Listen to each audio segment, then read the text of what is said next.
আসসালামু আলাইকুম, খালেদাস ক্রিয়েটিভিটি থেকে আপনাদেরকে শুভেচ্ছা। আজকে আমি আম সেমাই দিয়ে মিষ্টির রেসিপি দিব আপনাদের।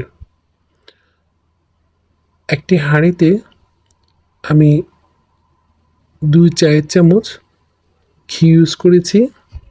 এটা ঘরে বানানো ঘি।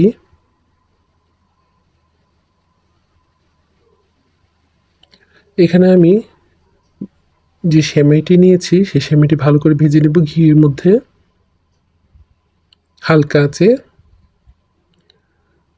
ভালো করে নেড়েচেড়ে আমি ভালো করে ঘি ভালো করে হওয়ার পর আমি এটা উঠিয়ে নিব। এবার আমি আরেকটা হাঁড়িতে 1 মগ লিকুইড দুধ যেটা রেখেছি সেটা দিয়ে দিব। তার মধ্যে আমি 3 চায়ের চামচ গুঁড়ো দুধ দিব ঘনত্ব আনার জন্য। সামান্য পরিমাণে একটু লবণ দিব। ভেজে থাকা সেমাইগুলো সেই ফুটন্ত দুধের মধ্যে আমি দিয়ে দিব। এখন এখানে আমি 4 চামচ আমি এখানে আম ইউজ করেছি। একটু ফুড কালার ইউজ করেছি আমি এখানে।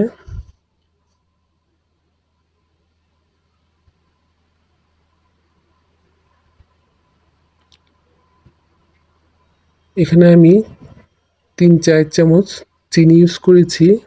আপনারা যে পরিমাণে চিনি খান সেই পরিমাণে দিবেন। আমি সামান্য চিনিতে ইউজ করলাম।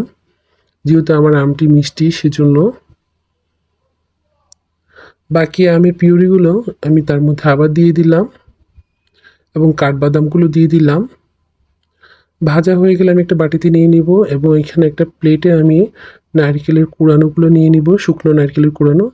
এবার আমি মিষ্টি আকারে আমি এগুলো গোল শেপ দিয়ে সে পরিবেশন করে দেখাবো। নারকেল কুড়ানোর মধ্যে আমি এটা করব আর বাদাম দিয়ে এভাবে পরিবেশন করব। আর এখানে আমি কিছু সেমাইয়ের মধ্যে ফুড কালার ইউজ করে সেটা আমি তার মিষ্টির মাঝখানে দিয়ে দিলাম যাতে কালারটা দেখতে সুন্দর লাগে। আমি 2 ধরনের করে দেখিয়েছি। একটাতে বাদাম আরেকটিতে ফুড কালার সেমাই দিয়ে ইউজ করে দেখিয়েছি। এভাবে করে পরিবেশন করে আপনারা দিতে পারেন। আমি এবার একটা চামচ দিয়ে কেটে দেখাচ্ছি এটা কেমন দেখতে হয়েছে। খেতে কিন্তু আলহামদুলিল্লাহ ভালোই মজা হয়েছে। আপনারা এই ধরনের ঈদে অথবা যেকোনো অনুষ্ঠানে এই ধরনের ডেজার্ট বানিয়ে খাওয়াতে পারেন, খেতে পারেন।